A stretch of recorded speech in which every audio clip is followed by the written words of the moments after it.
الحمد للہ رب العالمین والصلاة والسلام علی رسولہ الکریم وعلی آلہ وصحبہ اجمعین، اما بعد۔ قال النبی صلی اللہ علیہ وسلم المسلم اخو المسلم لا یظلمہ ولا یخذلہ ولا یسلمہ، وکما قال النبی علیہ الصلاۃ والسلام۔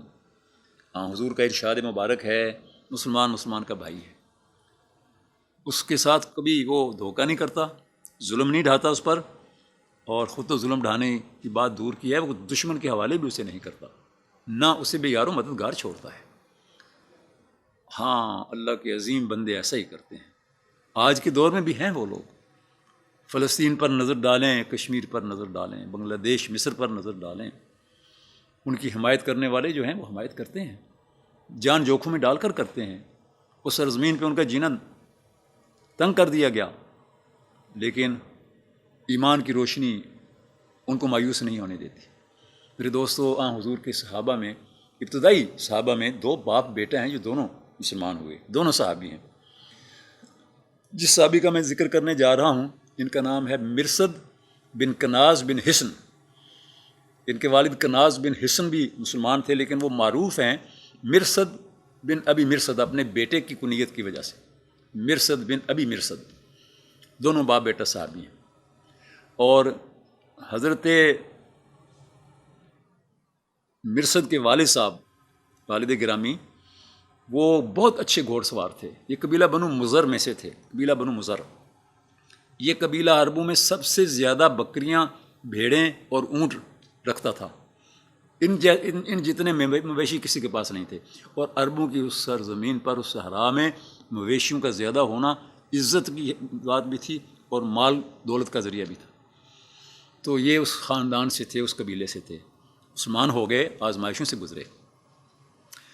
حضرت مرثد رضی اللہ تعالیٰ عنہ بدر و احد میں شریک ہوئے، ان کے والد بھی شریک ہوئے، اور بدر میں خاص بات یہ ہے کہ 2 ہی گھوڑ سوار تھے مسلمانوں میں، حضرت زبیر بن عوام اور حضرت مرثد کے والد حضرت کناز بن حصن رضی اللہ تعالیٰ عنہ، اور دونوں نے بہت کارنامے سر انجام دیے۔ تاریخ بڑی پڑی ہے، حضرت مرثد نے بھی بڑے کارنامے سر انجام دیے۔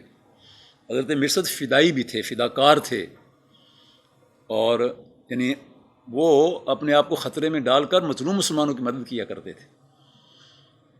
زمانہ جاہلیت میں جب ابھی مسلمان نہیں ہوئے تھے، جوان تھے، خوبصورت تھے، تو مکہ کی ایک خاتون اناق، بہت خوبصورت خاتون تھی، اس کے ساتھ ان کے تعلقات تھے، اور وہ بڑی مایوس ہوئی جب وہ اسلام کے آغوش میں آ گئے۔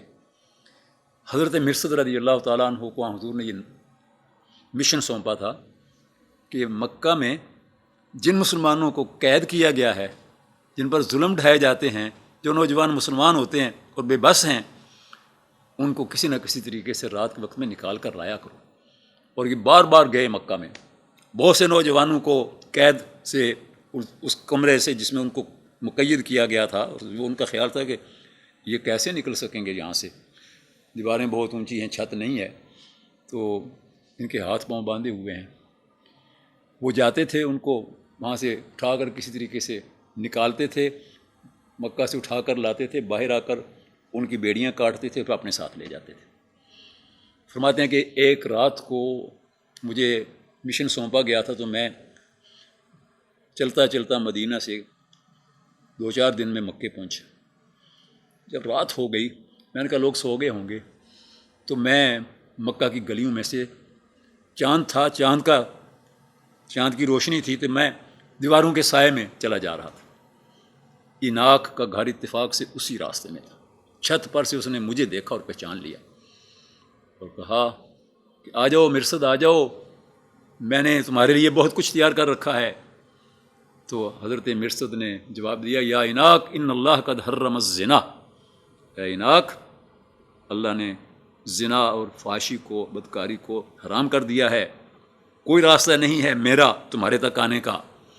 تو اس نے شور ہنگامہ کھڑا کر دیا، لوگوں، جو تمہارے قیدیوں کو نکال کر لے جاتا ہے وہ مکہ میں داخل ہو گیا ہے اور یہ جا رہا ہے۔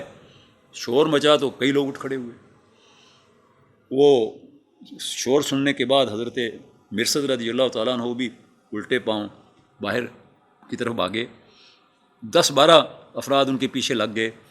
فرماتے ہیں کہ میں ایک غار میں چلا گیا، اور وہ غار کون سی تھی؟ وہ مکہ کے آس پاس کسی پہاڑی کے اندر کوئی غار تھی، لیکن نہ تو وہ غار ہرا تھی نہ غار ثور تھی۔ غار ہرا، غار ثور اللہ کے نبی اور یار غار کا ٹھکانہ، اور مرصد کا ٹھکانہ ایک اور غار، لیکن حضور کے ساتھ رشتہ اور حضور کے ساتھ نسبت، ان میں سے جو بھی جس غار میں بھی چلا جاتا وہ غار متبرک ہے، اللہ کی رحمتوں کا سایہ اس کے اوپر ہے۔ کہتے ہیں دشمن آ گئے، مجھے حضور کا سفر ہجرت یاد آ گیا، میں مطمئن تھا، وہ باتیں کر رہے تھے، میں کہا کوئی بات نہیں، اگر میں پکڑا بھی گیا تو خیر ہے، میں اللہ کے راستے میں نکلا ہوں۔ لیکن اللہ کا کرنا ایسا ہوا کہ وہ وہاں سے بدل اور مایوس ہو کر یہ سمجھ کر کہ یہاں کوئی نہیں ہے، واپس چلے گئے۔ میں کچھ دیر وہاں رہا، میں نے سوچا کہ وہ جا کر سو گئے ہوں گے، رات کا پچھلا پہر ہے، میں وہاں سے نکلا۔ اب میں گیا تو اب اناق اور سب لوگ سوئے ہوئے تھے۔ میں اس مقام پر پہنچا جہاں میرا مظلوم بھائی قید کیا گیا تھا۔ میں کسی طریقے سے جس طرح میں دیوار کو پھلانگتا تھا، دیوار کو پھلانگا اور اپنے بھائی کو ساتھ لیا، اور باہر آ کر اس کی بیڑیاں کاٹیں اور لے کر حضور کی خدمت میں حاضر ہوا۔ بہت خوشی ہوئے حضور، بہت دعائیں دیں۔ یہ حضرت مرصد بدر و احد کے معرکے میں بڑے کارنامے سر انجام دینے والے مجاہد ہیں، اور احد کے بعد جو ایک دردناک واقعہ ہوا تھا، واقعہ رجی، یعنی جس میں 6 صحابہ کو بنو ازل اور بنو کارا اور دیگر بعض قبائل نے اپنا وفد بھیج کر حضور سے طلب کیا تھا کہ ہمیں تعلیم دینے کے لیے ہمارے علاقے میں آئیں۔ یہ 6 صحابہ تھے، مجاہد بھی تھے، عالم بھی تھے۔ عاصم بن ثابت رضی اللہ تعالیٰ عنہ ان کے سربراہ تھے، حضرت مرصد بھی اس میں شامل تھے، حضرت خبیب بھی شامل تھے، زید بن دسنہ بھی شامل تھے، حضرت عبداللہ بن طارق بھی شامل تھے۔